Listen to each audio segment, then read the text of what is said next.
You had to be a maverick to get things done because traditionally there were people there ready to stick their foot out to say that's not the way it's done this way. Well, when you break new horizons, you have to break some rules. And we were rule breakers.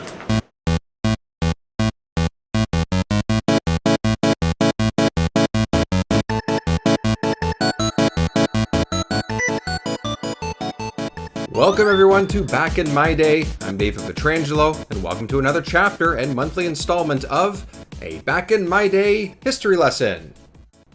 Now here in February, it's Black History Month. We're going to take a look at the Black community and how it's shaped gaming from the very early days of the industry. Now by no means is this meant to be a full 100% representation of everyone who's contributed everything. It's a starting point. So without further ado, let's get right in. First up is an undeniably important name in the gaming industry, engineer Jerry Lawson. Lawson was one of the lead designers and engineers that developed the Channel F video game system. Now I know for me, and maybe for you, it might not sound familiar off the top of your head, but it did revolutionize video games for at least the next 30 years. Channel F allowed developers and creators in the 70s to put games on individual cartridges. While it wasn't what we now associate with carts like the Atari 2600 and Nintendo consoles like the N64, it did pave the way because not long after, while working at Fairchild Camera and Instrument Corporation, Lawson helped create what was lead engineer and designer on a team that made a gaming system using a microprocessor. Yes, this is a lot of extra information here, but it allowed games to be stored on individual cartridges. The Fairchild Channel F beat the Atari 2600 to market by over a year. Not long after that, there was Ed Smith. Smith was another great engineer and began working on calculators at a company called APF. And eventually, that company saw the rise of gaming popularity and the potential. So they pegged Smith to help create a console to compete with the 2600. Now, using some familiar knowledge and tech that came previously from the Channel F, which you just heard about, Smith was one of the leading minds behind the MP1000. Now, this console had a decent competition with Atari and sold thousands of units, making up about 10 to 15% of the market, which at the time was pretty big. Now, there's of course a ton more people and companies we can take a closer look at. Those are just the first two names that popped up in a lot of research, and big important ones as well.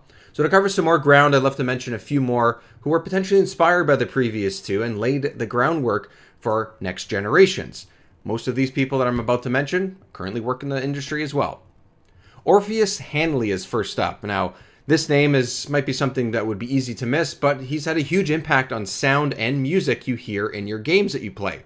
Hanley has worked on sound effect design in the 90s with companies like Sierra on King's Quest, composing for Midway, and in the last 20 years, he's run his own audio company called Orpheus Soundstation, working on composition, sound effects, speech, and a whole lot more.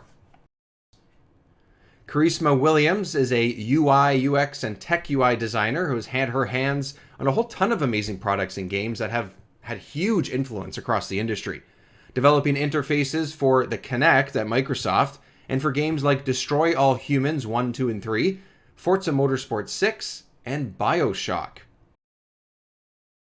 Well, thanks everybody for listening, and thanks anyone who's watching on YouTube. I know that the video behind me is a little bit shocking all of a sudden.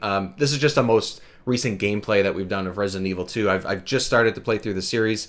I played 1 and really liked it. I haven't played it since I was a kid, so it was fun to kind of go through that. But 2 is the remake, and I just thought I'd show some of the gameplay that we had in the background. You can find our YouTube channel, just search Back in My Day, and find us on social media at DayBackIn. If you want to listen to our podcast, this episode will be on there, this brief little episode here. We have another history lesson up there as well, also on our YouTube channel and our feed. More full episodes are coming on their way, so do stay tuned for that. January and February, the start of 2021, has just been insane for us as a group, so life gets in the way, but we're still trying to have fun and put other content out there as well. If you do like what we do, head to Apple, Google, Stitcher, download us, subscribe, give us a rating as well. Take 30 seconds, 1 minute, 10 seconds, anything. And until next time, let's educate ourselves on Black history. Let's educate ourselves on the gaming industry. And we'll see you soon on another episode As always, stay nerdy, my friends.